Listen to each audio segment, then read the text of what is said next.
but this is also our 1 year anniversary. So for everybody who's here from the beginning, and for everybody that has picked up since then, I raise my glass to you, and I say thank you for joining us on this journey. Now at this time, it is my privilege to introduce the owner of House of Heat Pro Wrestling, ladies and gentlemen, Scott Hewlett!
Just working out a little bit of details, and all that will be made public on House of Heat Pro Wrestling Facebook, Instagram, and X. Shameless plug. But before I get into the next announcement, from the bottom of my heart, sincerely thank you to every single one of you guys that support us and come out to the show.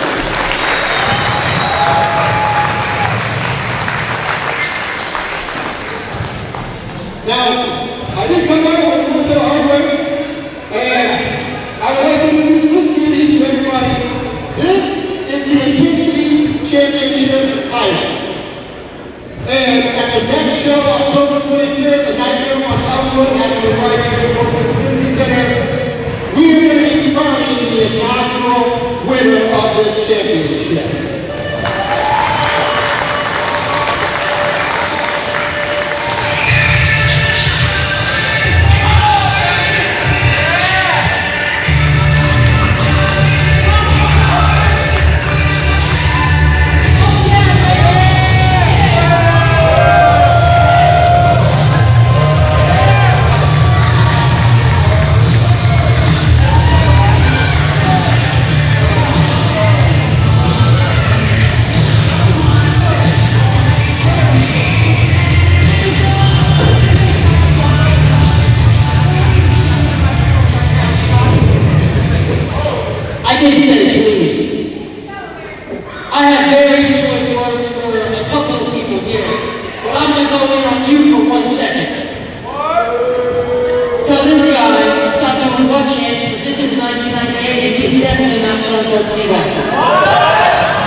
If you keep it up, you're not going to be looking for a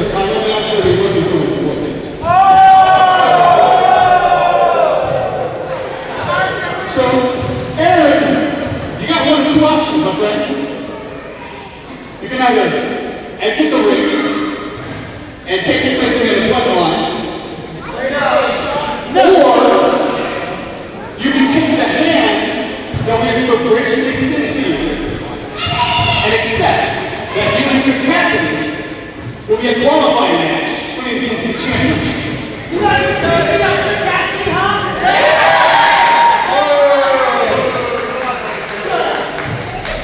You got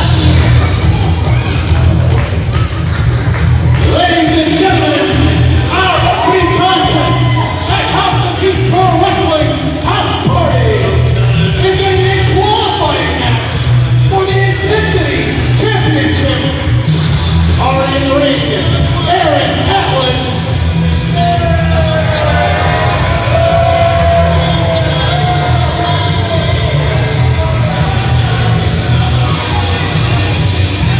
And his opponent from Northern Indiana, weighing at 180 pounds, he is R.L. Monster, Trick Cassidy.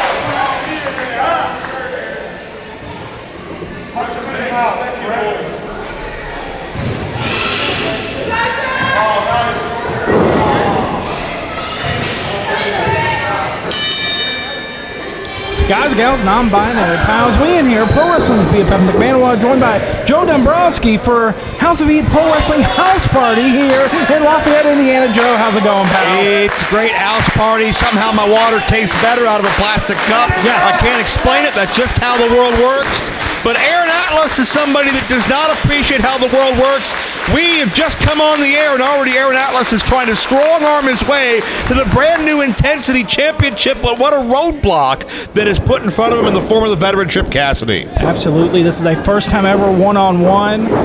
They've been traveling in the same circles for years, but never had that singles match against each other. What about what Aaron Atlas said? Oh, no. Yuck. It's cold and flu season. That is just absolutely unsanitary. No. Aaron Atlas, first of all, claimed that he was upset that he got left out of the King of Indiana tournament, which... With that stolen ticket. Yeah, he snuck his way in, by the way. He's lucky. For Jason Dugan's lucky he came in the back door when he did. Yeah. Or else Aaron Atlas would have been in that tournament. He claimed he was so upset he beat the hell out of Solomon Tupu. That's not how I remember that. I don't recall that either. He had a tag team partner, and they both needed about 10 more people to stand up to Solomon. Right. But the bottom line is, though, this is a qualifying matchup for that brand new, beautiful Infinity Championship. Great to see the growth of House of Heat Pro Wrestling, that we keep adding these championships, and it speaks to the depth of the talent roster that keeps growing month after month. Absolutely. And I believe that is a into the cravat. Trick Cassidy going to take the arm now of Aaron Atlas, tie it behind the leg. Stop! No! Well, this is a Wrestling Lesson 101 from Chip Cassidy, who is somebody who certainly studied the styles all over the world. He is a strength and conditioning master. He's training currently for the Indianapolis Monumental Marathon. So he's somebody that can go the distance, and he's somebody that knows how to regulate his breathing, his pacing, his timing. And Atlas, an 8+ year pro in his own right, but is coming out very exuberant and very emotional. And so far, Chip Cassidy's exploited that. Right, Trick Cassidy in the best shape of his career, looking like $1 million. Here into the snapmare once again. It's the ropes. Oh, off the ropes, added momentum with that kick. Yeah. Lateral press. Notice how Tripp was able to spread out his body weight, trap the shoulders, and trap the legs. But the urgency on Atlas enables him to escape. But Tripp not going to let Atlas, well, maybe he is. I thought he was going after him, but no, he's just going for a hug. Yes. Crystal in the front row gets a little Cassidy hug, and then a chop to the chest, and as a reminder, 20 count on the floor here at House of Heat. Yeah, you heard Trips yell out, "I got 20," so he's cognizant of the rules. Oh, my goodness. And there was nowhere for Atlas to go between the blistering chop of Trip Cassidy and the steel ring post behind him. Now you're seeing that diversity of Trip Cassidy. You're seeing that versatility. But a reversal by Atlas. I was about to say Trip is just as dangerous on the mat as he is in a street fight mentality, but just as I think that Atlas able to turn things around. Right. Atlas in control, pounding away against that ring post. Going for the big chop to the chest. No. See, Atlas made a mistake there because he tried to out-trip Cassidy, Trip Cassidy. Right. You just don't do that. But a reversal, oh no. Into those big steps, too. And Trip hit maybe hip first, pelvis first, maybe his thigh. That's going to affect the mobility. Going for a knee breaker here. Oh.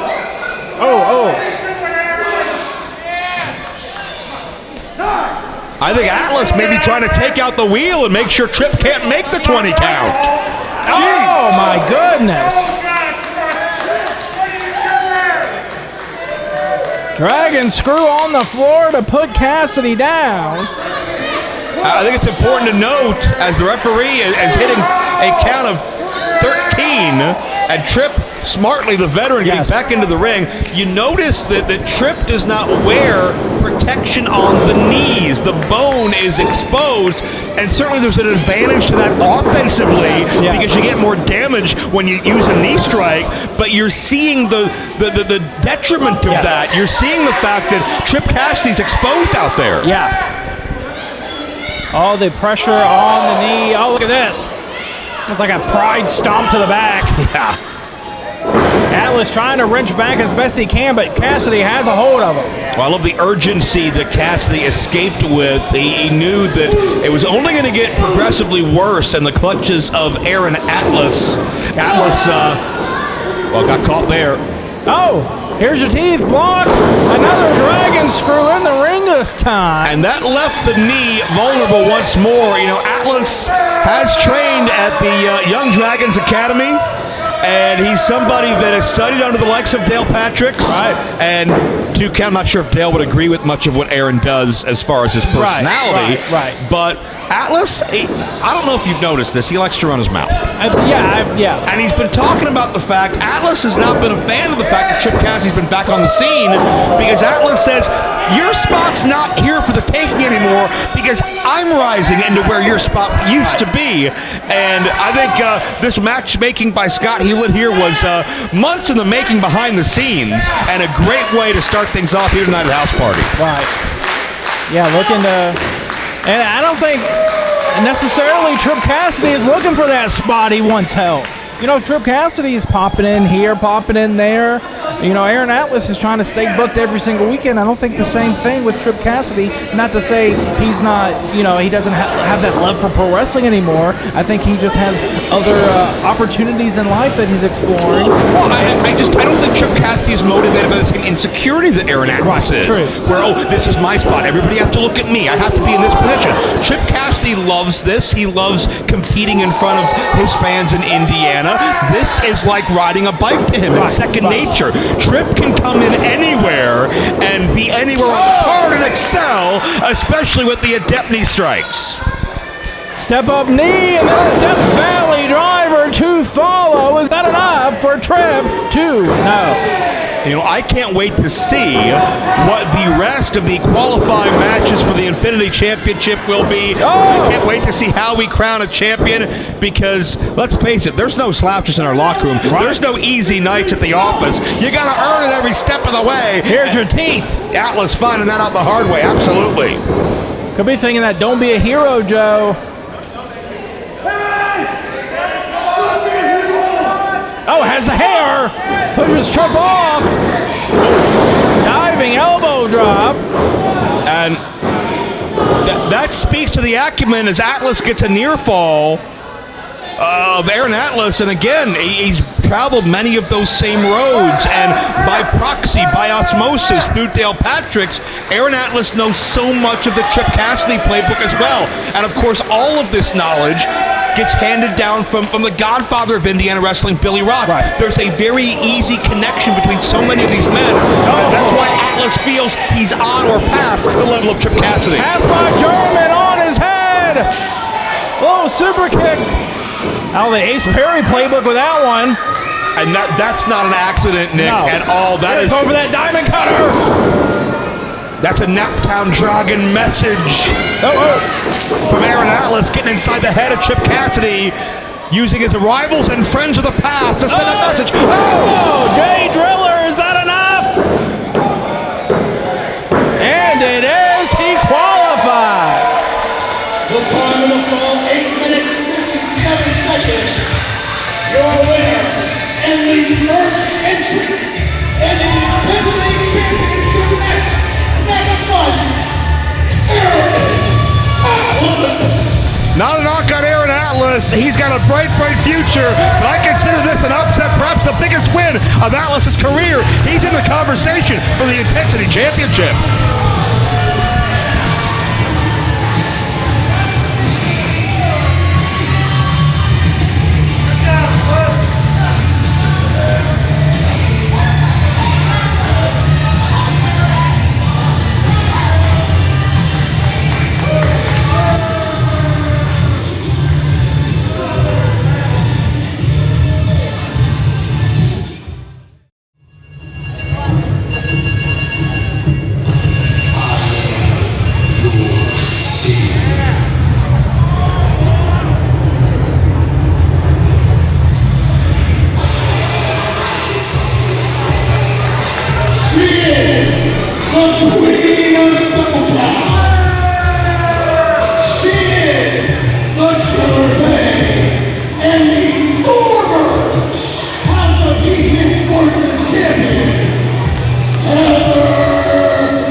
Here we go, Joe. Sirens Raid.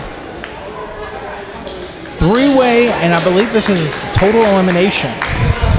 Yeah, well, it's something we saw at our event a month ago where I believe Rachel Armstrong scored big in that particular matchup. But I love these elimination-style contests because there's going to be no flukes, right? There's going to be no luck. It's going to be decisively defeating two opponents to get to the end of this. And the veteran of this matchup, Heartbreak Core, Shazza McKenzie. Oh, look, they're telling secrets. And not to correct you, Rachel Armstrong did pin Ari Alexander in that match, but then Shazza McKenzie stole it from Rachel Armstrong. So she does have some experience in these three-way total elimination matches. Well, we'll see if she can string that win together, and perhaps a makeshift alliance with Heather Monroe was broken up by Eden Graves. Really the X factor in this matchup. A rookie, only a year in, if that, and somebody who has the most to prove. Yes, first time being here for House of Heat Pro Wrestling, her debut. Drop toe hold. Gotta watch out for the Killer Bay. No! Takes Monroe down as well. Well, Eden Gray, it's a victory just to be here. She's fought her way to the ring after a... Oh, no! Shazza and Heather having some arguments early. It doesn't pay off. Eden had a knee injury, a blood infection, and 2 count only, and trying to pin both at once, it looked like. Imagine in just a 4-month span, you go from being on the shelf, questioning if this is something you're going to be able to physically do again early in your career, and Eden is now sharing the ring with a combined 27 years experience for the biggest win of her career.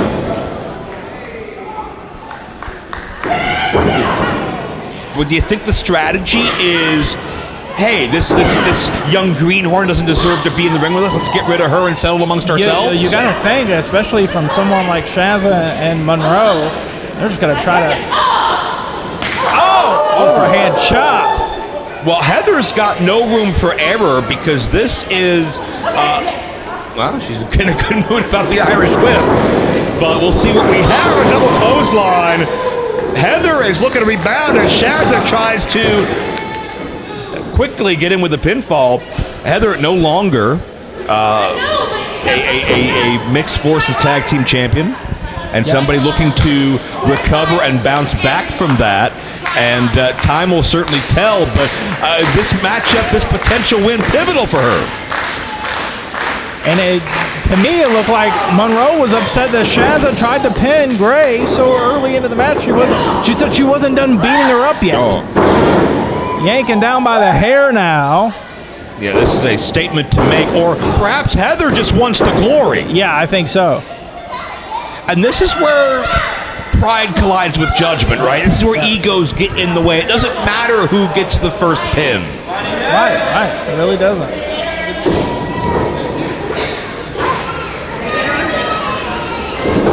And imagine being Eden Gray in this situation. Just look at this. We got a photo op. Don't encourage them. I saw what you did. You're an enabler, Manawa. I think they might be giving Gray too much time, though. Well, Eden just fighting to get her breath at this point in what has amounted to be a glorified handicap match. Snap suplex. Double biceps. They're doing all the taunts here in Lafayette, Indiana. Trying to build up her special meter, I assume. Shazza suplex now. Double buys. Yeah, it's a game of can you top this? They're both trying to show up one another.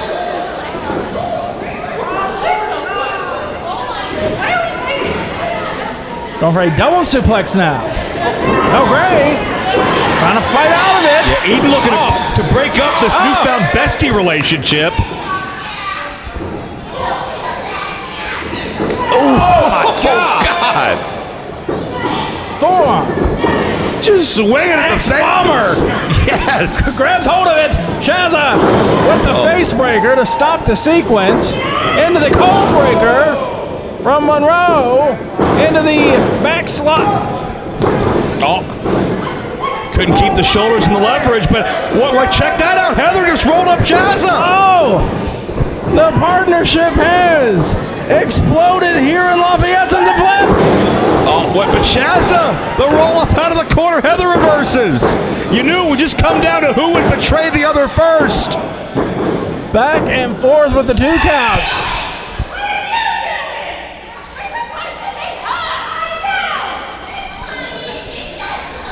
Well, in all this confusion, Eden's had a chance to catch her breath. Yeah.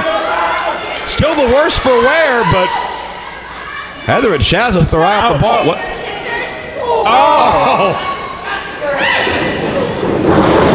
Both trying to screw the other one over, and Eden gonna reap the benefits. No, kick out by Shazza. Pin Heather, Eden, pin her. That may be a rookie mistake. Eden's got a lot of energy. He's very dynamic, but bottom line is, God, exploder, Sale Blacks. It's an uphill climb when you're in the ring with veterans like these. Oh, spinning fisherman neck breaker there. Is that enough to get rid of? No. Good Lord. My gosh. Uh-oh, Shazza has her in the sights. Catches it. Oh! Tosses her. With the suplex not done. Running. Kick right to the head. Oh, look at this. Going for the backpack stunner, perhaps. Yeah. Gets all of it, does Monroe. Killer Bay. Oh, near fall. Almost had her. Heather half a count away from eliminating her partner in crime. As the bad blood with Heather and Shazza continues to grow, the question is, can Eden capitalize even with her inexperience? Oh! But didn't get all of the shot to Heather, but got the DDT and took out Shazza. Down to Eden and Monroe. That's another big upset here tonight. Yes. Monroe. Yeah, Monroe is laying in wait. Stacks her up. Oh. Keep in mind, Heather Monroe has so much to gain from a victory here after losing the next versus. Wait a minute. Right, trying to gain some momentum back after losing those titles last month. Yeah, while Eden's trying to put her name on the map. Oh, look at this. Blocks it. Kick to the midsection. No, blocks it. Kick to the knee. Monroe with a short super. Going for the hammerlock. Into the DDT clutch. And the sit out with it. That's going to do it. My old friend Chandler McClure used to call that the touchdown.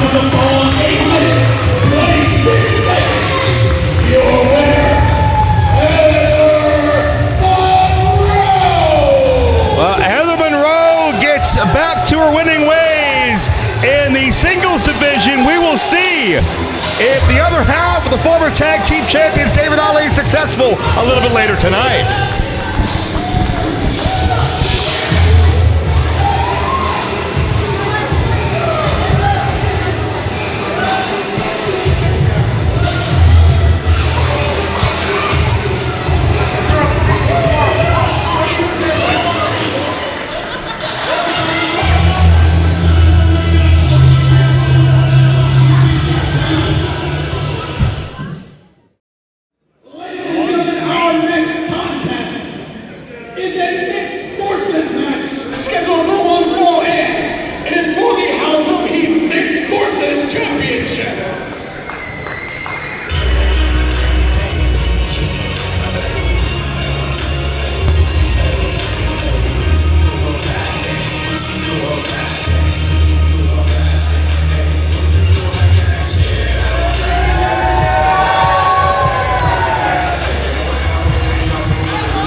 Introducing first, the challengers. First, from London, Ontario, Canada, by way of Indianapolis, Indiana, the Airwalker, Dex Royal. His partner, residing in Indianapolis, Indiana, she's your wish upon a shooting star, Rachel Armstrong.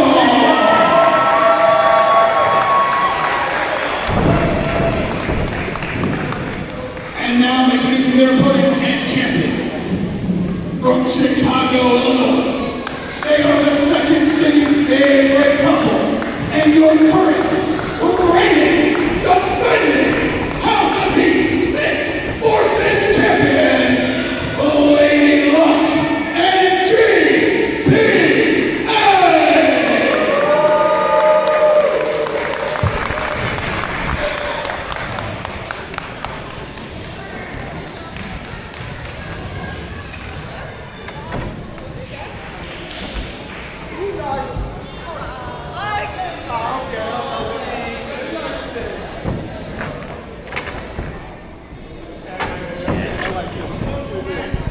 Handshakes all around, Joe. Some respect here between these two teams. Yeah, it's great to see, and it's great to see the GPA and Laney Luck are representing the Mixed Forces division with respect, with class, with honor, and that's not necessarily something we saw from the inaugural champions. A lot of people thought that GPA and Laney Luck were on pace to be the inaugural champions before an injury put them out of action, but they were able to rebound and just a month ago capture those championships. Maybe one of the loudest and biggest moments in House of Heat's 1 year history now was that change of championships to GPA and Laney Luck, your new Mixed Forces title holders. Single leg takedown. Rachel able to bridge out of it. Takes off. I'm very intrigued to see the challenging team. Of course, we saw Rachel Armstrong many times in the past, and we touched on it, was poised to win that three-way elimination match a month ago before, at the last second, she got outsmarted by Shazza. And our first look, to my knowledge, of her tag team partner, we'll get into in a moment, but Bigger H is not defined by her physical stature. It's all about what she can do in the ring, and that certainly so far has been hang with Laney Luck and then some. Yes, first time seeing Dex Royal here at House of Heat. He's had some great showings throughout the world of independent wrestling, Black Label Pro, GCW, to name a couple. Well, the GPA making the tag in. Oh, look at this! Well, you talk about first impressions. Dex Royal living up to his name right out of the chute, the Airwalker, and the pace changes instantaneously. What a crossbody from the big man! That is incredible hang time from this man from London, Ontario, by way of Indianapolis, a former basketball player in Lebanon, and somebody who even holds a win in the ring over the one and only Speedball Mike Bailey. That's a big feather in the cap, but look at that moonsault. And certainly you see the great teamwork. I'm not sure if Dex and Rachel have history teaming together, but it's one of the interesting things I think is so compelling about the Mixed Forces division. You're going to see teams that, you know, they range from married couples to those that have never done anything together before as far as professionally or personally. Because everybody wants to be at the head of this new, compelling, innovative division that is spearheaded by House of Heat. Rachel going to take off second rope with the moonsault. Only a 2 count. I believe they have done some tagging elsewhere in the world of pro wrestling, but obviously the debut of the team here in House of Heat here tonight. We did see Rachel with War Ready Maliko quite a few months ago. Rachel is so scary good for somebody still new on their journey. Oh my God! I think Dex might have been taking Laney a little bit too lightly there, Joe. Yeah, you can never take a champion lightly in House of Heat, and Laney just lit Dex Royal up, and now you're going to see the tag team chemistry of her and GPA. And I think you swear it. They're the best mixed team in the Midwest, maybe in the country. There's a cover for 2. Only 2 after the double elbow. And, the thing that's most dangerous about GPA is his acumen. He is the academic standard. He is a thinking man's wrestler. And he strategized so much perfectly leading into these matches. And you see that. He was not caught off guard by the tag like others might. He was ready and waiting for Rachel. He followed Dex all the way to Dex's corner. Laney tagged back in, going for the double whip here. Oh, Rachel able to avoid it. Watch out! Oh! Tope Suicida.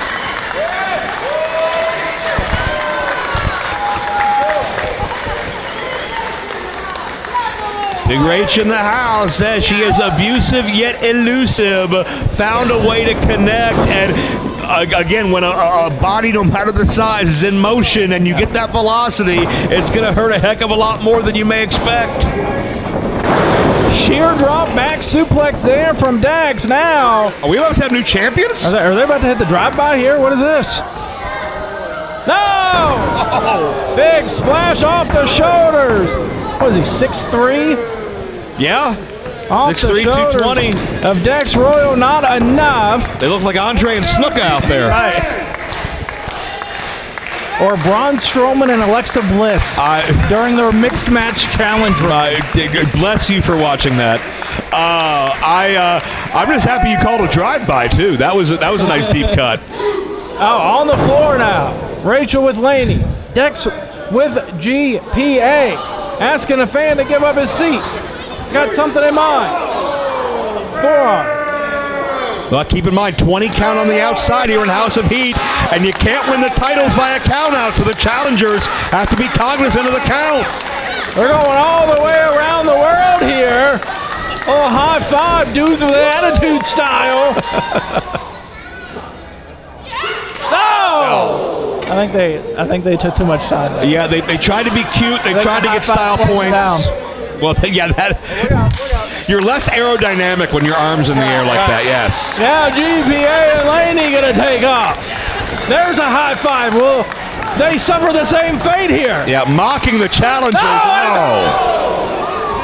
That didn't work any better. No. That was a rare mental misstep from GPA. I think next time, if there is a next time, you just hit the person you're closest to. That would alleviate part of this. It's the last curve that really gets them. It always is. Referee with the count. I'd hate to see this end in a double count out. It's been so much fun already. But up to 14, Joe. Yeah. And the referee's doing the best he can to be lenient. We went at least 2 laps around the ring before we got to 16, which we're at now. And if GP and Laney are the only 2 in the ring, they can win this thing. But no, there comes Rachel. There we go. Count has been broken. Match continues. All 4 competitors in the ring now.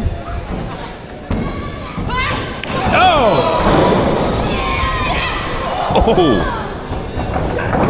I tell you, Laney has always packed a punch, but it has hit a new level now that she realizes she's a target as the champion. Big boot there to Royal. Coldbreaker. Up on the shoulders.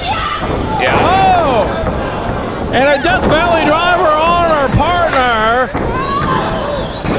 My God, a near fall. This often Party Unicorn is all business this afternoon, and it is showing. You can see Laney and GPA came out here as serious as they've ever been. That shows the reference to these titles. But wait, quick roll up.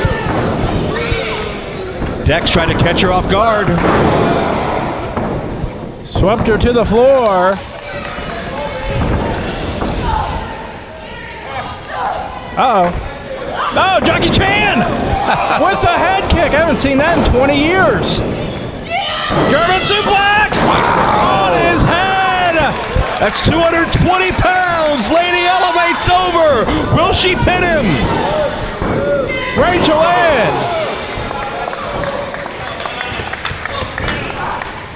Keep in mind the extra dynamic of these tag matches of the Lucha tag rules. You're going to see The athletes come in and out at a rapid pace. Although there shouldn't be all four in the ring, but the referee's long lost control. Rachel with the rebound kick there on Laney. Oh! Force rocker dropper. GPA to Laney. Never seen that one. Hit them both low in GPA. 2 boots to the side of the jaw. Oh, and this could be Miss 450 living up to her namesake.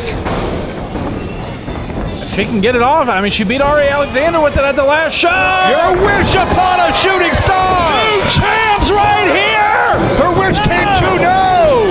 GPA, Dex Royal, I think maybe was celebrating a little bit too early there. If Dex was a little bit better of a defensive lineman, they would be champions now, but you saw GPA sidestep his way through and broke the fall up. That's why it's so important to be present in the moment and not get ahead of yourself, even though it's easy to do in this environment. And Dex is saying we need one more 450. Oh, wait a minute, maybe with a boost. Oh my God, what are they doing here? Oh my God. Oh my God. No. Oh my God, all the way up on top of Royal. Oh, nobody home. And all the air rushes out of Rachel as she crashes down from about 8 to 10 feet above. Able to leapfrog GPA, didn't see him coming this time. With the back splash. And Delaney, no, reversal of the whip. Look at this, pop up into the Rana. Well, scored big, and here's the cram session by GPA. And Laney is waiting right there with the Unicutter. Unicutter, middle of the ring. They've done it. 2 retain.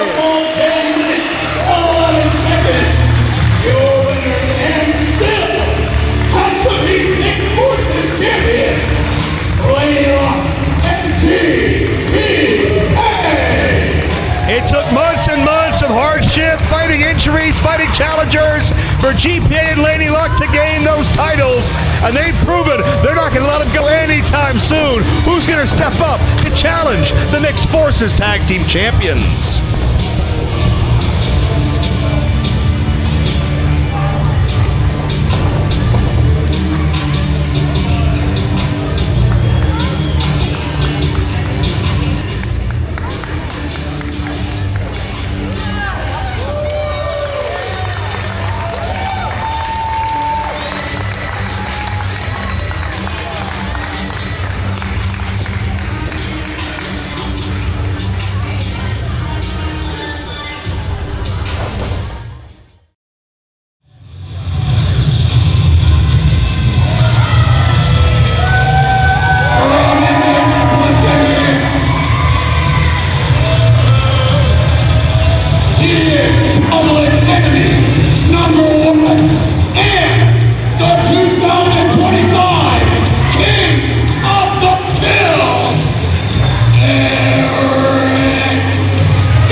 No love lost between these two, Joe. Step up Enziguri sends Dillinger to the floor. Sage Phillips going for that low pay.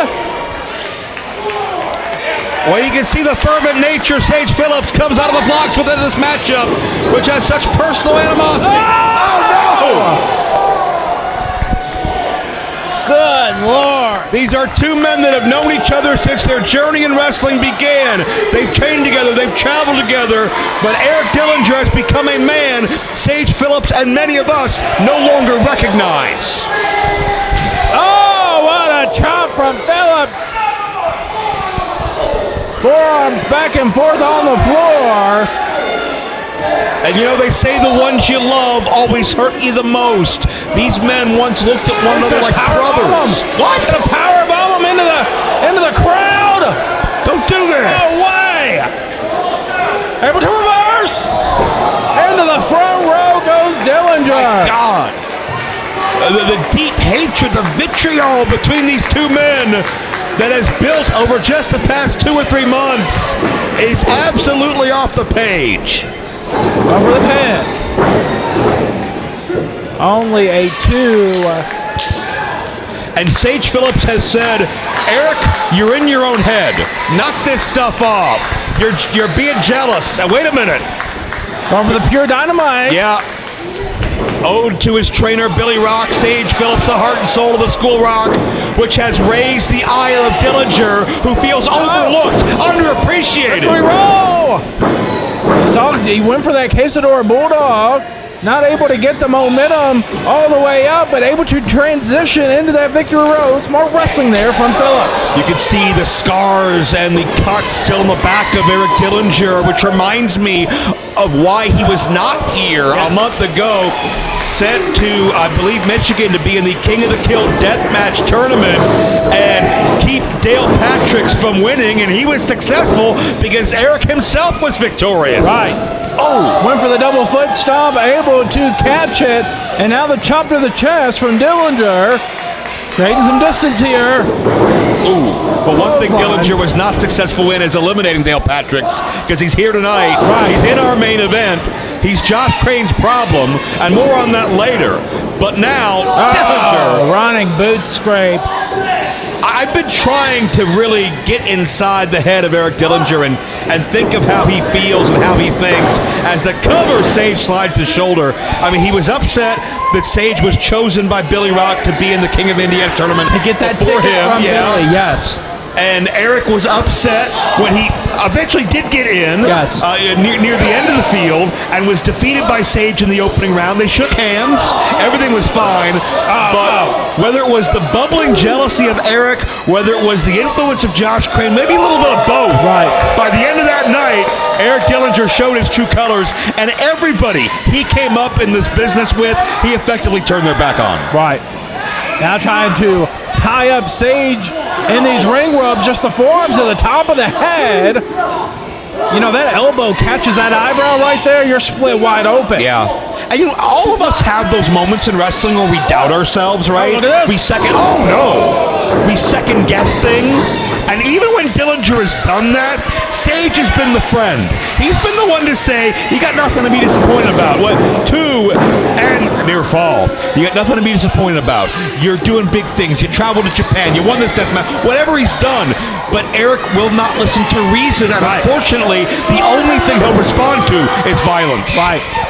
Yeah, I know Eric was a little bit down and out after that Big Japan Deathmatch tournament where he lost in the first round. But, you know, that's how the cookie crumbles sometimes. We got the winner here tonight, though. Right. Akira in Later action. tonight, in his debut. Look at this, going for that. Oh! Nicely done by Dillinger, who dropped down before Sage could get the leg scissors on the arm. Right. Sage loves to use those leverage maneuvers and outsmart his opponents, but Dillinger's got the size to just overwhelm the catch wrestling Casanova. Standing moonsault. And another kick out after 2. You got to wonder what Dillinger's mindset's going to be if he wins this match, if he'll feel that he'll get this monkey off his back. But equal to that, I'm concerned. I'm uncomfortable over what Eric Dillinger might be like if he doesn't win. Right, God help us all. Taking up those right ahead. We're thinking, that package pile driver. Got Phillips up. No, able to wiggle out of it. Again, these are men who know each other so well. The matches they've been in, the sparring sessions they've been in. They knew each other before any of us knew their names. Right. Now to the forearms, both competitors back and forth. Neither wants to back down. Sage's neck shot to the side like he was in a car wreck. Sage looking to show that big thigh strength. Swinging in with the flatliner. Could be thinking that avant-garde. Yeah. The avant-garde vice is cinched in, and Sage has great ring positioning. But imagine being Eric Dillinger to concede to the man that you feel has taken so much from you. Rolling all the way around into the ropes. They might roll to the damn floor here. But Sage has the grip still. Still attached. Now just battling. These men have lost all semblance of this being an athletic contest. Spins out. They just want to hurt each other. Oh my God! Blue Thunder there on the ring apron. And Dillinger gets Phillips back in the ring and had that moment of clarity, because I think to Dillinger, this is about a win. This is about proving something. As erroneous as he may be, Dillinger wants to show the world he's better than Sage Phillips, but in that instance, he was not smarter than Sage Phillips.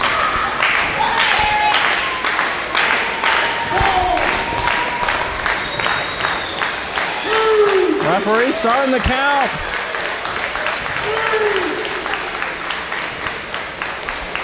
Well, you can see the toll that this match has taken out of both these men. The physicality, the intensity, the pace they have been at. There's so much bad blood here fueling them.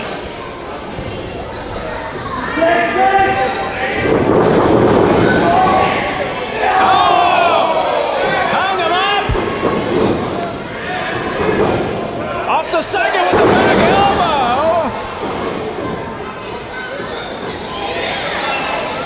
Dillinger's dazed, and Sage has created that distance. Could be banging that Shining Wizard here. On the money with it. Dillinger smartly rolling to the floor. Yeah, whether it was momentum or whether it was instinct on Dillinger's part, Sage was looking for this victory. Sage was looking to put this issue behind him. But now he's got to get Dillinger back in the ring.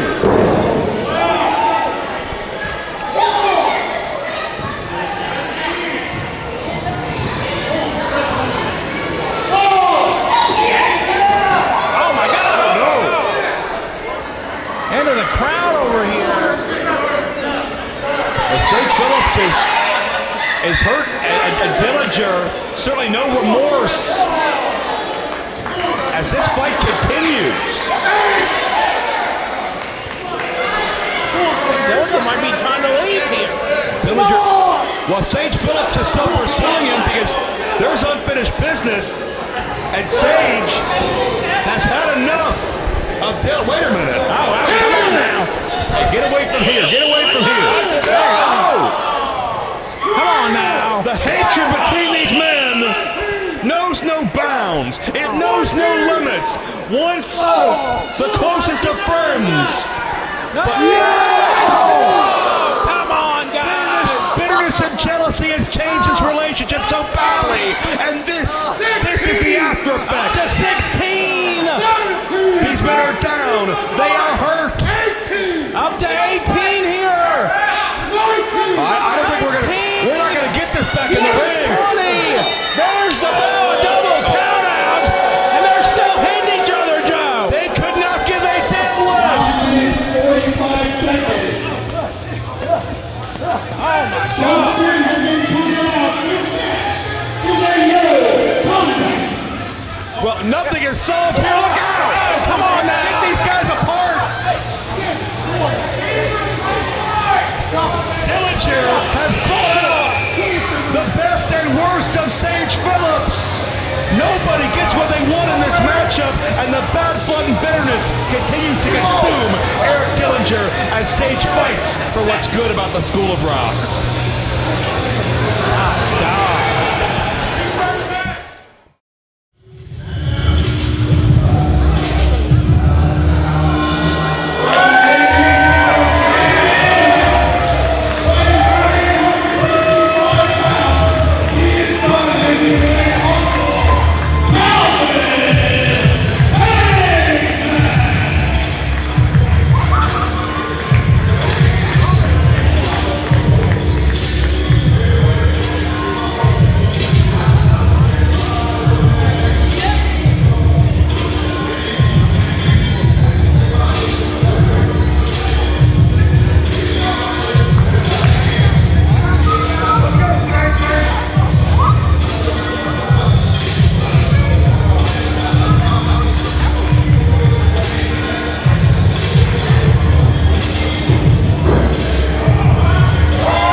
Here we go, Joe. Last show we saw Braden Lee make a impressive debut here at House of Heat. Calvin Tankman making his debut here tonight against Braden. What a spectacular match that was. Braden Lee and Shane Mercer both took one another to the limit. One of the greatest matches in House of Heat's history. But, you know, not an easier draw this month around for Braden Lee because he's dealing with one of the most athletic 355-pounders I've ever seen in my life, Calvin Tankman. You mentioned it's his debut, and you could see the quickness of Braden was not enough to stymie Calvin. I worked with Calvin in MLW. I was there when he was a tag team champion, and I was there when he was taking it to some of the toughest that there were in the sport, from Jacob Fatu on down. So Tankman's tough as nails, no doubt about that. Long overdue to see him here in House of Heat. Tankman to the floor. Oh! Baseman drop kick to the face. Now Braden gonna take off here. Tope Suicino, he catches him! He catches him! Oh. To the post, Joe! Oh my God! Well, I give Braden credit for trying to, as JR would say, dance with who brung him, but that's why you do not take a high risk that early in a match. Calvin was not softened up. He was not out of sorts. Calvin was waiting, and with his massive frame, just scooped Braden Lee up and did whatever he darn well pleased with him. Chop to the chest there from Tankman. And Tankman telling Braden Lee he's living up to that heavyweight hustle name, and I can only imagine what a strike or a chop thrown with the velocity and the power behind Calvin Tankman. Braden feeling the effects from those chops. That's enough to stop your heart. That's enough to knock the air out of your entire body. And if Braden stays within arm's reach of Calvin Tankman, I'll come out and say it. Braden, I love you, but you have no chance. Right. This is not going to work, and Calvin knows that, and Braden's finding out the hard way. But if Calvin expects Braden to take this big brother, little brother, type of, you ain't got it, kids, stay down. He's mistaken on that as well. Look at this flurry, though, from Tankman. Oh, able to kick away the arm. Yeah, Calvin went for that discus, and that gave Braden just a quarter of a second to recalibrate. And now with the distance comes opportunity for Braden. Oh. Able to just barely, blindly even get out of the way there. Body slam, going for that jumping splash. Could be all. Tankman gets 2, but that is 2 times Braden Lee's taken a high risk and 2 times it has not paid off. Oh, in the back. Oh, now Tankman putting all that body weight on that back. Oh. Well, Braden Lee is proud about the fact he's a teacher by day, a wrestler by night, and I'm not sure who he is at 4 in the afternoon right now, but right. He's not on the offensive. I'm sure there's a lot of his students that may have wanted to see him in this position once or twice, but right.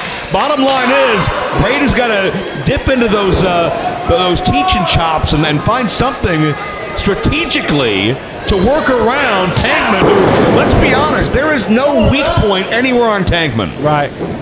There, Braden's in between. It's the afternoon, so he's half teacher, half wrestler. He's got to go fully into wrestler mode here. You see, and we saw Tankman early on in this match eat that ring post after going for the shoulder. Shoulder block in the corner there, and you see again going after that shoulder is Braden Lee. Maybe that's strategic. Yeah, Braden wrestling is evading right Tankman and evading his grip and his reach. And Braden's smart. He's doing it to the ground now and not taking flight just yet. The Gamangiri connects, and here comes Braden. It did not work twice. Will the third time be a charm? It is! Right to that shoulder as well. Well, I mentioned there's no weak part on Calvin's body. Braden Lee successfully created one. And Braden Lee now gonna soar! Oh, gets caught again! No way! Had it scouted this time. Shoulder into the ring post. Third time's a charm to take down Tankman.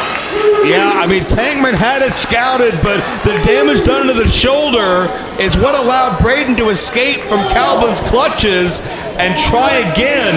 And Braden Lee, it's taken him a lot of reps. It's taken him different opportunities and attempts, but Braden Lee is finding a way to chop down Calvin Tankman.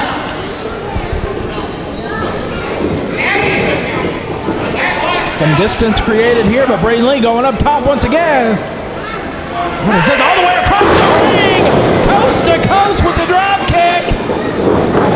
Hooks the leg. 2 count only. I think Calvin believed he was safe in the position he was in, getting into the far side of the ring, but there is nowhere safe in that ring if your opponent's Braden Lee. Right.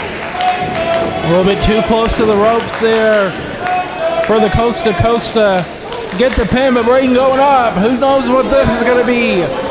Shooting star! Great agility to catch himself, landing on his feet. Oh, to the nose! Yeah, couldn't hit it earlier, but caught it flush this time. Driver! Center of the ring! That'll do it. What a debut! I don't think I've ever seen anyone kick out from that Tankman driver.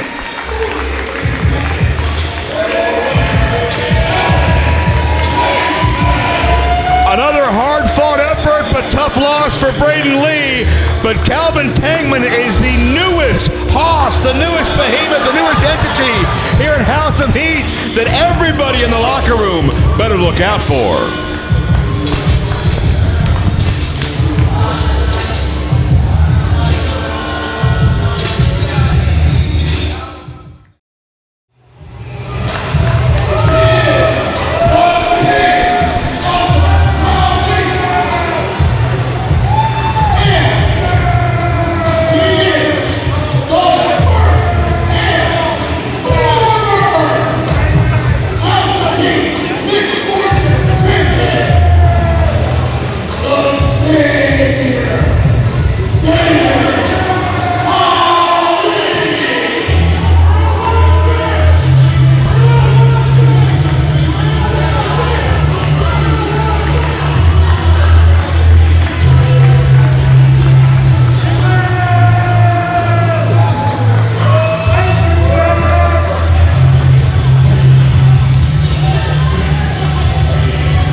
It's okay. It's okay. I'm right there with you. Because world champions aren't me. And I'm right there with you. I'm supposed to be the Mixed Forces champion right now. I am supposed to be the world champion right now. I'm not believing. But I'm not. I'm not here looking naked. I'm not here looking dumb as hell. I'm not here looking broke. For what? For what? It's okay. It's okay. I'm just here to say you're welcome. Because if it wasn't for me, you wouldn't have a CDU. If it wasn't for me, those Mixed Forces Championships would be nothing to welcome GPA and Lady. If it wasn't for me, that House of Big Championship would be nothing. So you're welcome.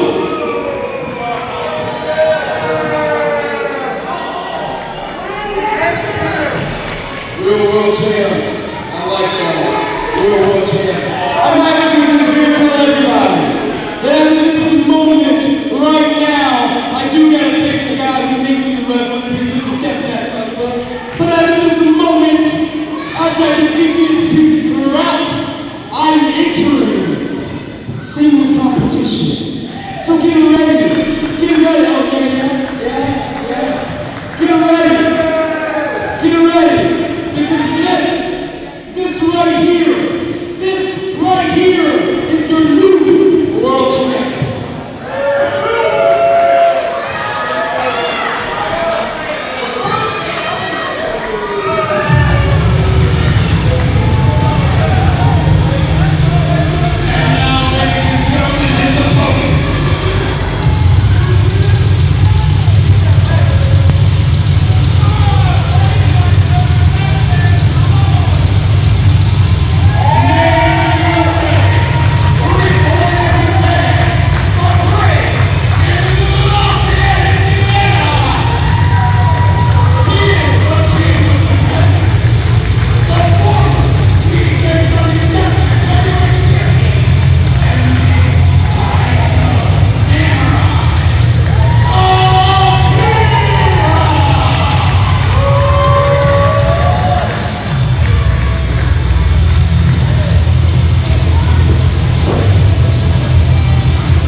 Well, for somebody retired from deathmatch wrestling, old habits die hard, don't they? Yeah. That was his backup pair of scissors that just happened to be in that entrance robe. You never know when there's a loose strand in your attire that needs cut off. You got to be ready. But Akira is ready because this is like a homecoming for this man. Yes. He born and raised in between Lafayette, Indiana, and Kokomo, Indiana. He knows this entire radius well. This some 15, 20 miles of real estate. He's called home for pretty much his entire life until he moved a few years ago to the New York area. Right. But this is the first time Akira's competed in his home state of Indiana in upwards of 5 years. It's his first match ever in Lafayette. Yes. First match here at House of He, making his debut.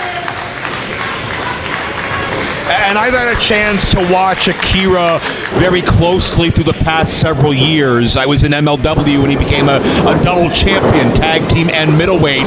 Beat Rocky Romero for that middleweight title. No slouch there. That is a huge deal.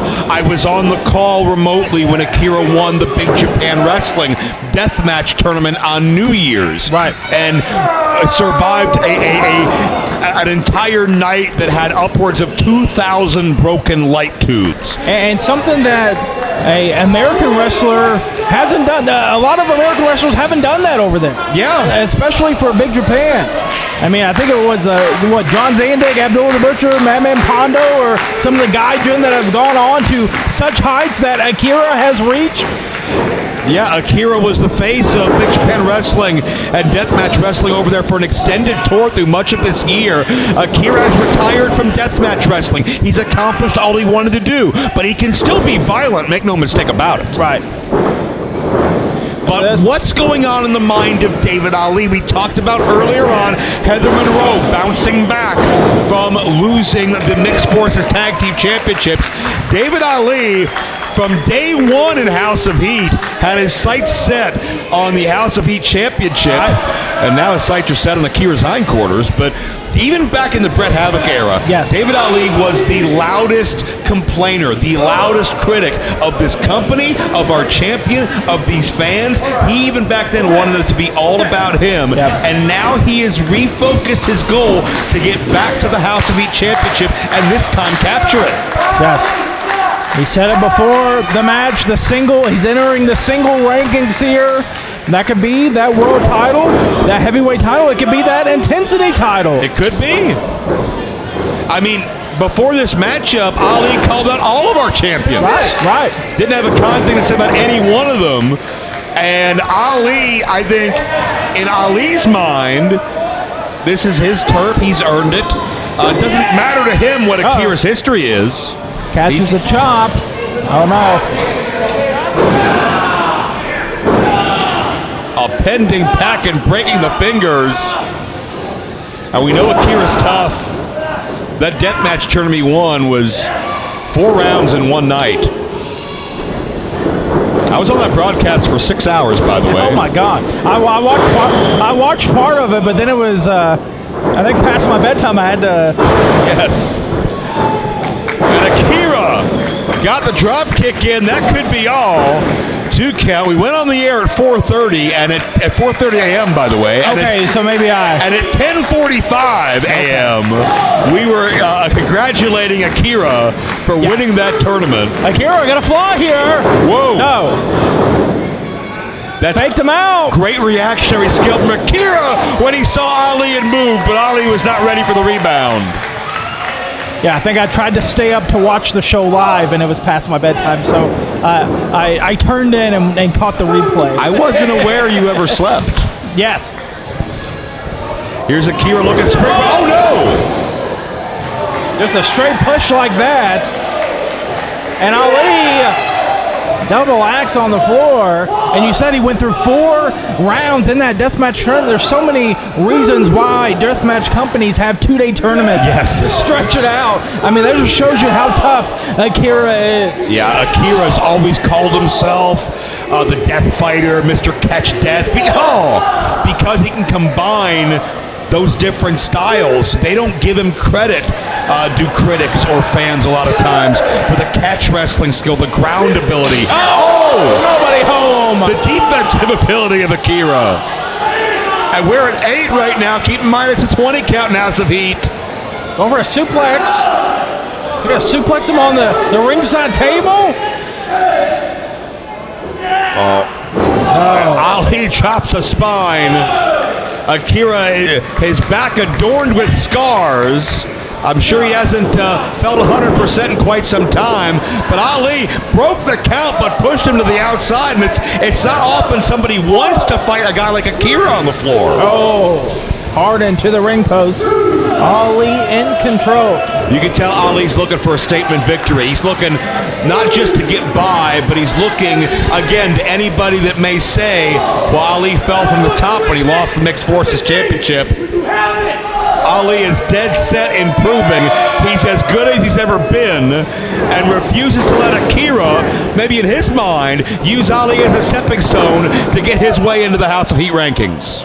Right, Ali screaming at the crowd, why don't you admit you have a good thing when you're looking at it?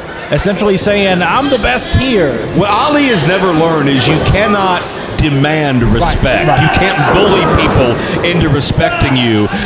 Many people may fear Ali or be intimidated by him. He's tough as hell, no question. But these people, many of them who've been longtime wrestling fans, watched Akira grow up. Oh. That flurry from Akira now. Kick to the face. Not done with him. Going to send him off.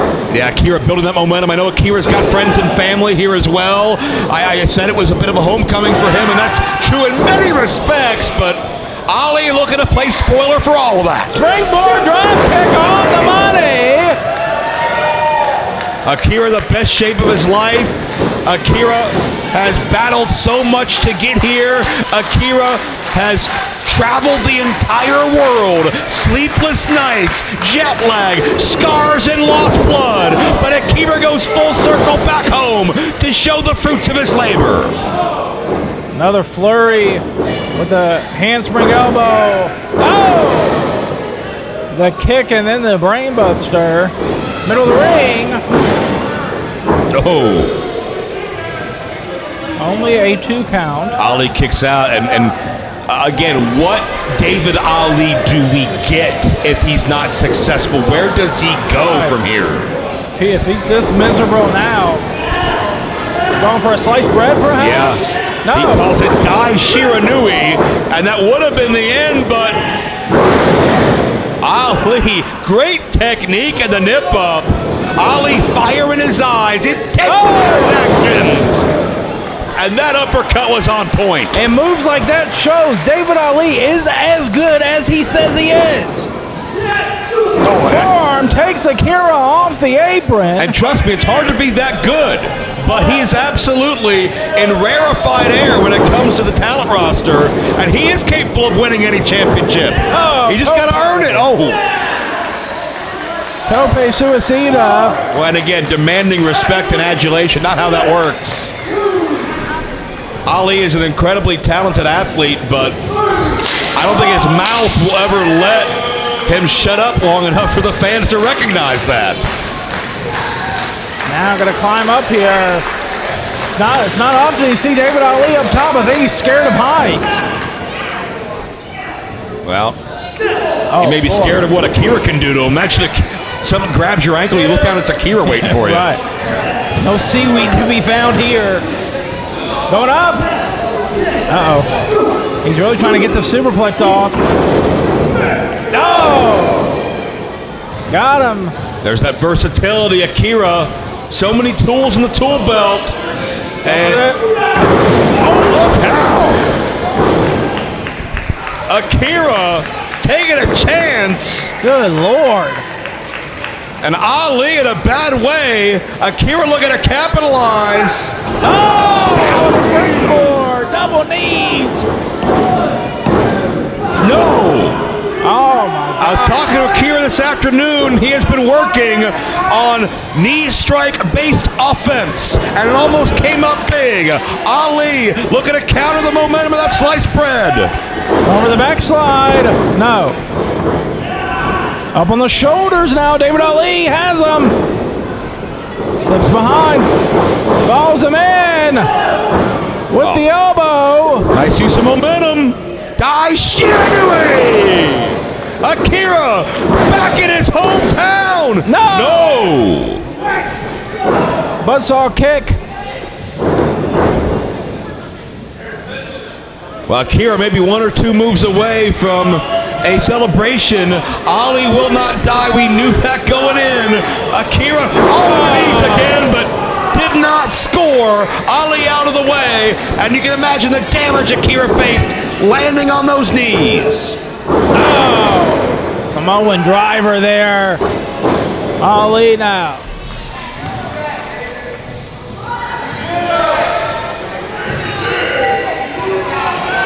Oh, he's looking at that bat. I just noticed it. His bat. Yeah. In the corner over there. Well, Ali, you're going to be disqualified. This is not a hardcore match. It's certainly not a death match.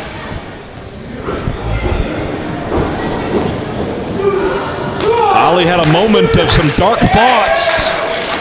maybe at the expense of the World Travel Deathmatch champion, but it's all about the champions Ali wants in House of Heat today. No! No, you're caught.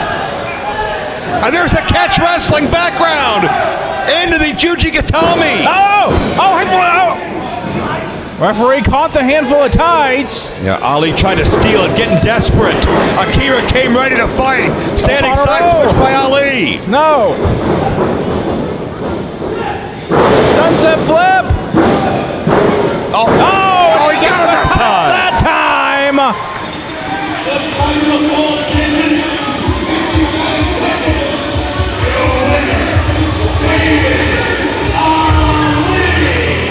Akira comes home to where it all started, a triumphant global travel champion. But David Ali shows the world, I needed this win. I am a champion, whether you recognize me or not. Oh, Akira has those scissors. Ali better run.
We already know who he is. He's Shimbashi. It's his debut.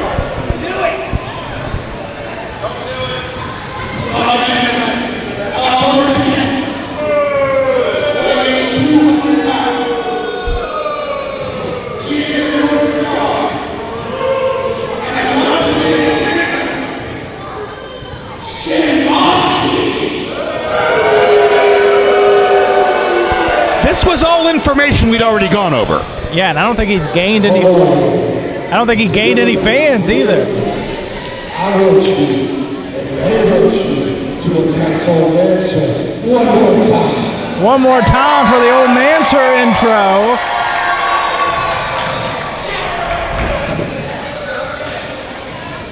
Ladies and gentlemen, his opponent, coming to us by way of the School of Rock, he is the Southern Psycho,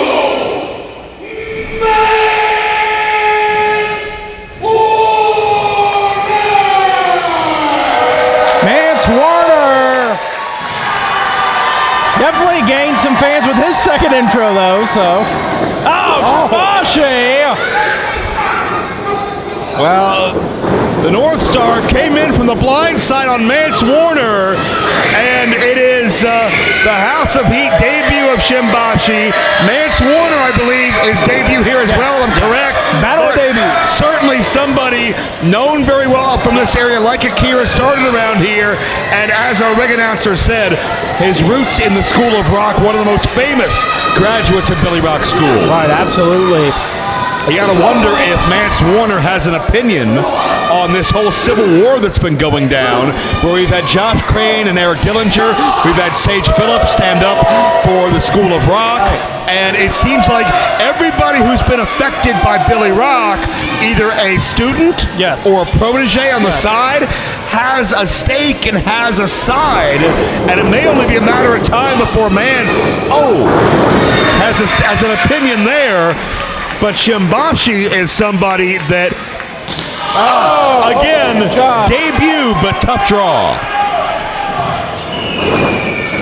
Send them off on the ropes. There's a back elbow.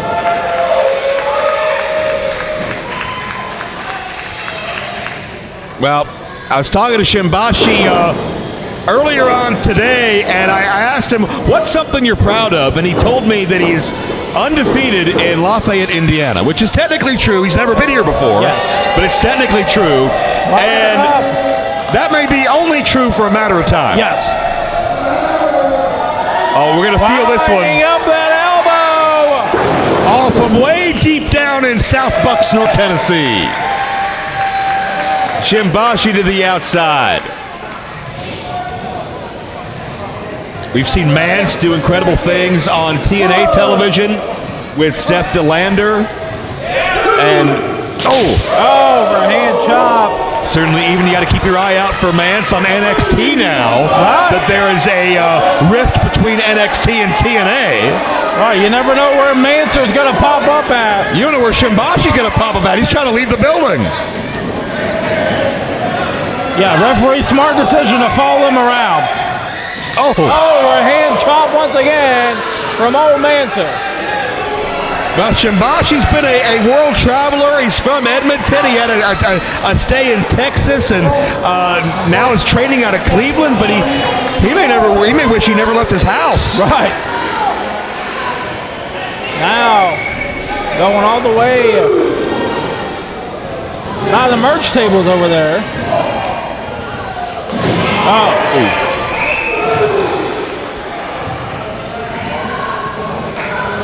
Well, Shimbashi's just looking to get away, but this is where Mansour thrives.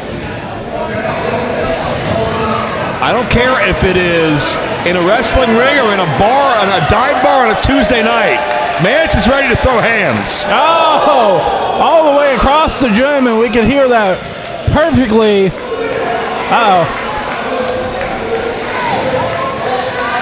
We're going to get some fan participation. Yes.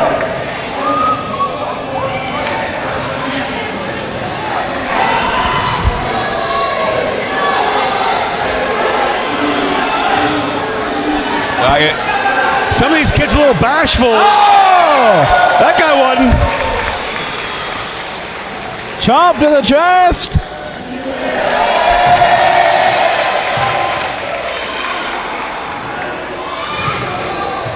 Well, God, he's tripping over chairs. Oh my God. Shimbashi cannot get out of town fast enough. Well, I'm not sure how many of the things we just saw Billy Rock taught Mansour, but no doubt it's great to see Mansour back in Indiana. Oh, he's got to put the furniture back. Messed up his feng shui. And, oh no! Mance charged it with that clothesline. Oh, too much time there for old Mansour. Yeah, we have had some fun at the expense of Shimbashi, but make no mistake about it, Here, Shimbashi trying to take a chair. it And didn't I think work. a fan was playing tug of war there. I was just about to explain that you can't discredit Shimbashi. He's dangerous. He's got a dark side. He's got an attitude. But it's like it's Mansour and these fans against Shimbashi. Right. Now stomping away. And like you said, Shimbashi really been getting out there more often. I've seen him pop up at Unsanctioned Pro. I've seen him pop up down at Action and TWE and any show that I've turned on in the last 6 months or so. I think Shimbashi's been on. The name definitely has been traveling far and wide, and you're here to House of Heat by accident. And there you see some of that technique, some of that precision that Shimbashi's really known for. Into the lateral press for 2. Able to hit that arm and legger and then that elbow drop for a combo. Now going to try to wear down Mansour, it looks like. Yeah, Shimbashi's got, I think some may consider deceptive power behind him, and he's also a great striker. And what a statement it would be to put away Mance Warner your first time in here. And it could happen, make no mistake about it. We've seen upsets tonight already, and Shimbashi comes in with a reputation. Oh, elbow to stop Mansour in his tracks now. That's smart. All the body Shimbashi weight. could sense the tide turning, could sense himself losing that momentum, and just switch gears. Shimbashi has him in the corner.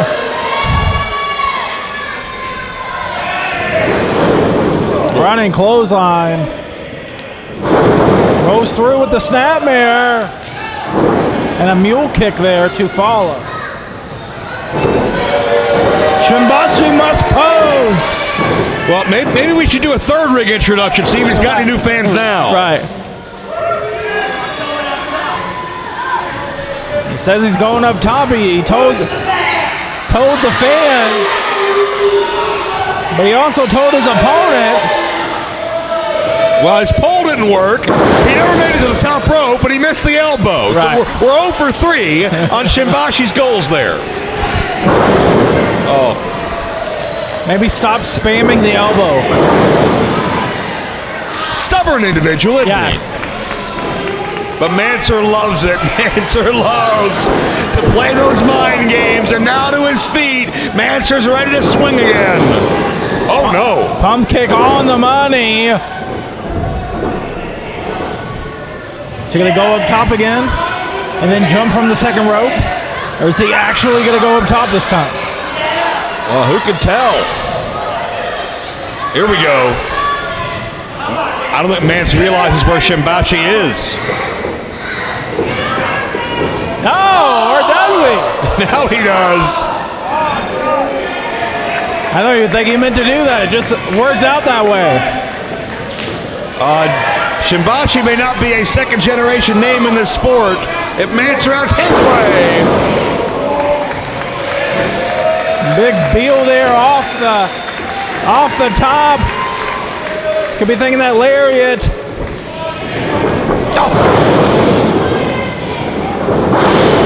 Mance with a standard clotheslines. Yeah. You know he's the master of lariats and light beers. Yes. Oh, and big boots.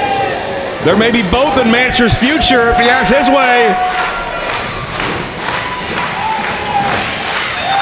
Could be thinking that knee pad up, knee pad down. Exposed knee for the knee trembler. On the button. And now, that Impaler DDT. Middle of the ring.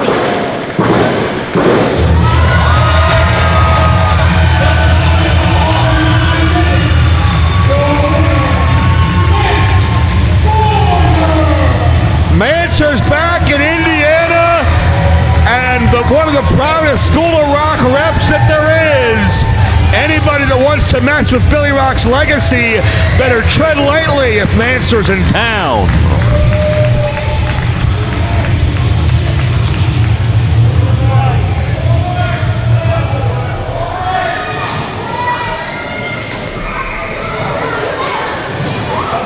This is all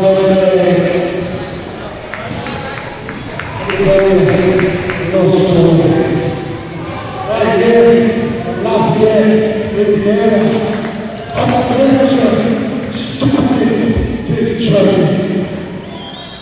I trained right down the road in a tiny little fortune. Rain, shine, winter time, I come out of the city, I was there. I busted my butt for 10 years. Every single TV wrestling company I've been on, name it all, NXT, TNA, All Nation is home tonight. I see everybody in the back busting their butt every show. Every time that I can be here in this company, in this ring, you believe that I'll answer from right on the calendar and I'll show up here. I love you people. You were there when I started and you stayed with me. I love the school of rock. Give it a rock. Give it up for it. Give it a rock. Look at it. Give rock taught all of us what we needed to know to keep on going. And if I hear anybody in the back going after any of the better students, that includes me, I will lay down call for these people in this company. Now, I'm going to get out here, go get some cold beers in the parking lot. Remember, I mentioned loves you every time we're in this building, this ring, buy a ticket, support this company. I love you, wrestlers. I don't trust out there. I love you. I'm going to the back. Let's just keep going.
king got his trophy.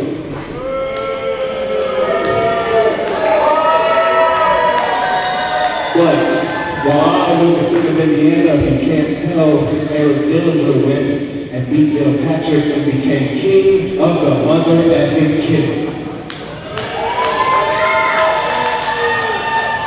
I'm going to hand this microphone to that gentleman over there. He's going to give me a really, really good announcement. Or I'm going to get it back.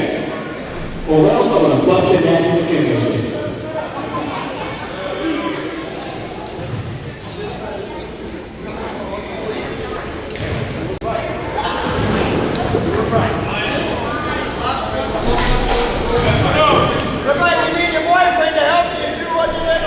It's not a schedule for one fall. This will be House of Heat Network Championship. Now announcing what he said. Introducing first the challenger from Indianapolis, Indiana. By way of the School of Rock. He is a former two-time Big Japan Pro Wrestling Tag Team Champion. He is the 2015 Prince of the Deathmatch. He is Baka Gaijin. He is the Deathmatch champion, Dale Patrick.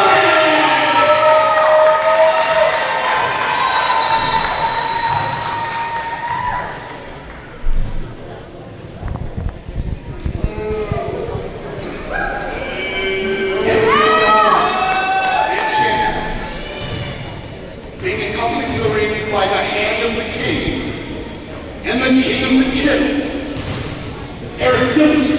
From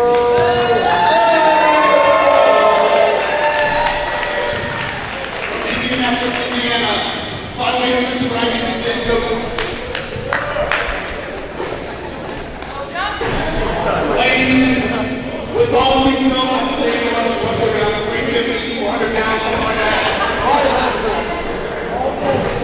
He is medicine. He is strong in it. He is the head of Lucha Hardcore.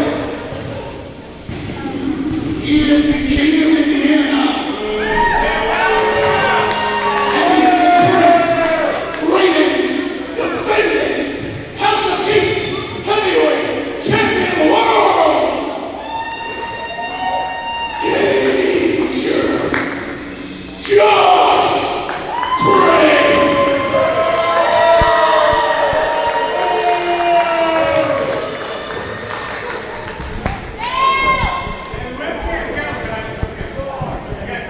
You know, Joe, you heard James Altrez right there read off all those accolades of deathmatch royalty, but this is just a straight up wrestling match. Josh Crane said this is not any weapons to be involved, anything like that. This is a straight up wrestling match, and like we said when Akira was out here, a lot of people see these guys as only deathmatch wrestlers, and that's far from the truth. Yeah, the first time these men went one-on-one, it was in 2013 for the School of Rock. Two men who, again, have known each other since practically the beginning. They've been in deathmatch tournaments together. They've tagged together. They've traveled together. But this issue, this rift down the Indiana wrestling scene has caused everybody to second-guess every friendship they ever had. Right. Former IWA Mid-South Tag Team Champions going for that choke slam. Big haymaker there from Crane. First one-on-one match between these two men in about 6 years or so.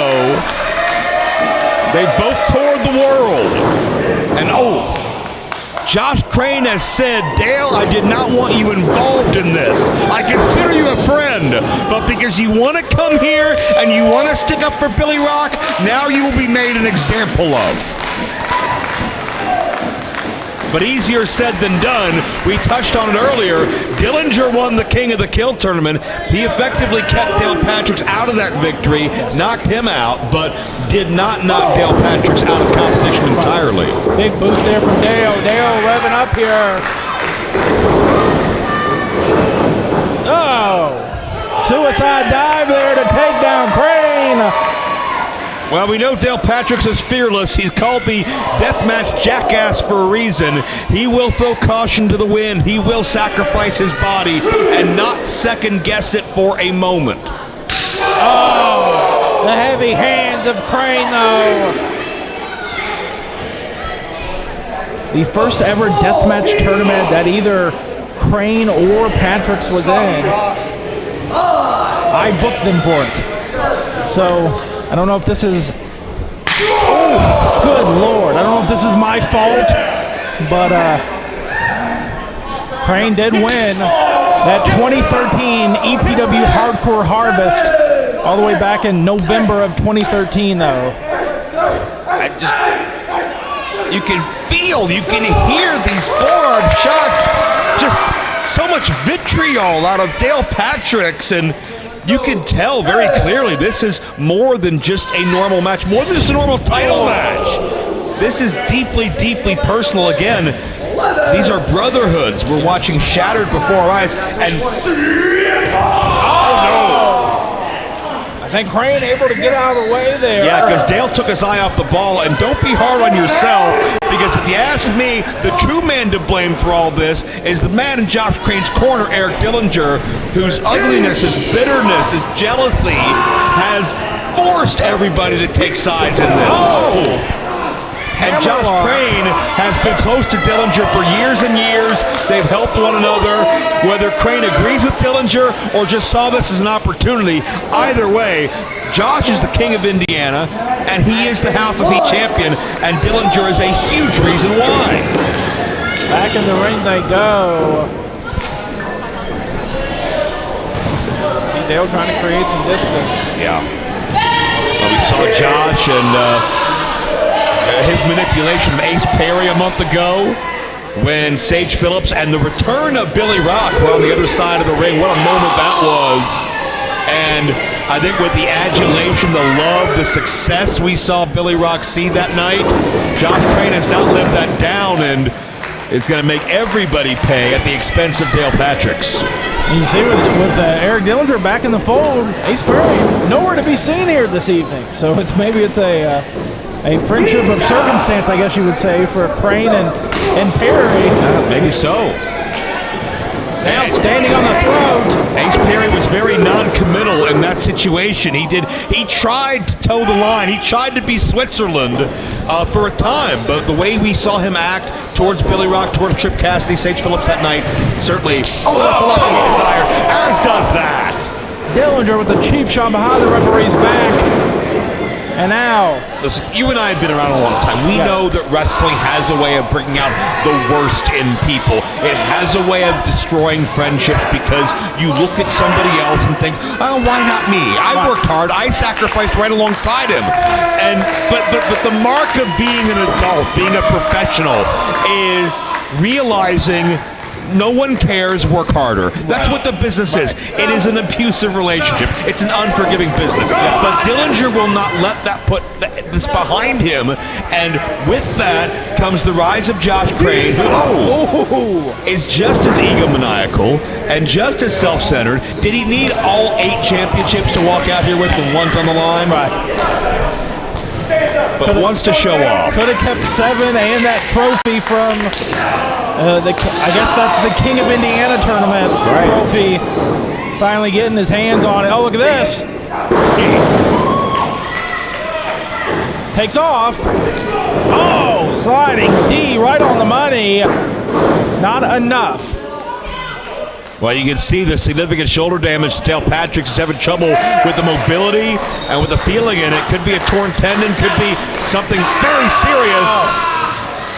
Because again, so much of this, Crane, it's not just about retaining the title, it's about sending a message. It's about Dale Patricks being an example. If you cross me, this happens to you. And Josh is hoping that the Sage Phillips, the Billy Rocks, the Chip Cassidys are watching as this happens. Right, absolutely.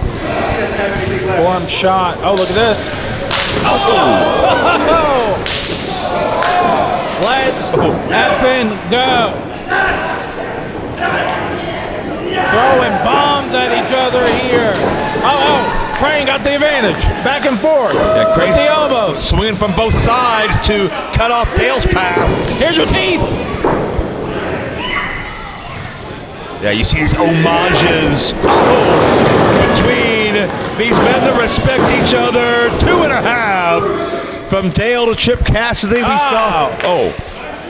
We saw Aaron Atlas use some of those maneuvers, mocking some of these folks earlier. But it speaks to the tight-knit bond so many of these men have that may now be splintered beyond repair. Right. Yeah, I mean, you're talking 14, 15 years of traveling in the same circle, sleeping on each other's couches. We talked about 13 years these men have had since their first matchup, representing the School of Rock. Nicely done. Great form of the spine buster. Oh, we're going people's elbow here? That spine buster did feel familiar. Yeah.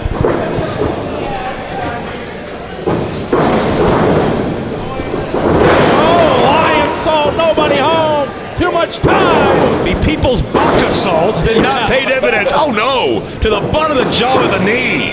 Oh, right into the Michinoku. Still the champion. That'll do it. No. That Crane combo finishing with the Michinoku driver, not enough. I think Dale realizing the hard way that his normal jackass-like mentality is not going to work here. He is in something much bigger than just himself. Right, you got to lock in, especially with someone as focused as Josh Crane. Now he's got that one of those title belts. Yeah. Looks like it's the Wrestle Nerds title, but I could be mistaken. Well, whatever it is, it's not in the ring or meant to be in the ring this time. Oh, Dillinger with the assist. Yeah, get rid of one. Here comes the second one.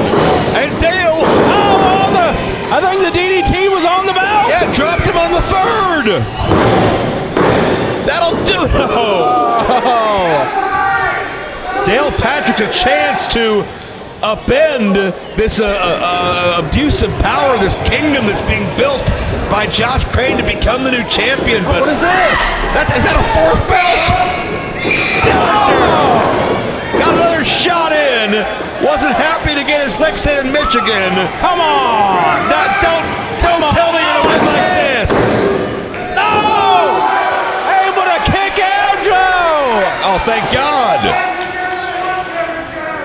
Dale Patrick's is not going to go down that way. Oh, what is he? What is that? Got brass knucks? Crane's got knucks that Dillinger tossed in. Oh, Sage Phillips? Yes. Sage Phillips? He's seen enough. Oh, going after Dillinger. Dillinger was going to be the distraction. Look at Crane, he's loading that elbow pad. He's loading that elbow pad. No one's seen it because of the distraction that's caused by Dillinger. But Sage Phillips eliminates that distraction, and Dale's got a cover. Shoulders down. Done. No. Going for the backslide. Oh, can Dale take advantage? Near fall. It's finally an even playbook. Vodka slam. Dale has it, middle of the ring. No. Oh my God.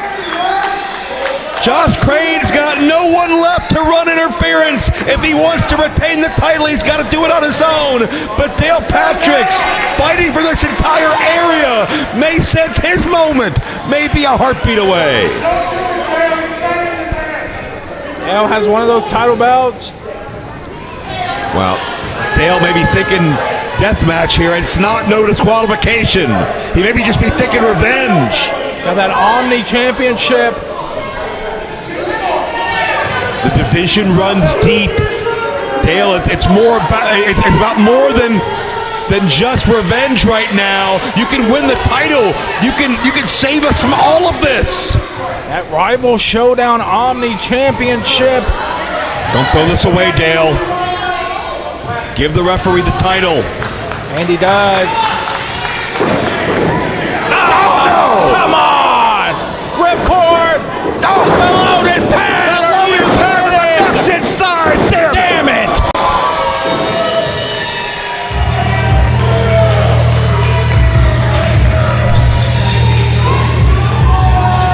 Loaded elbow pad, the low blow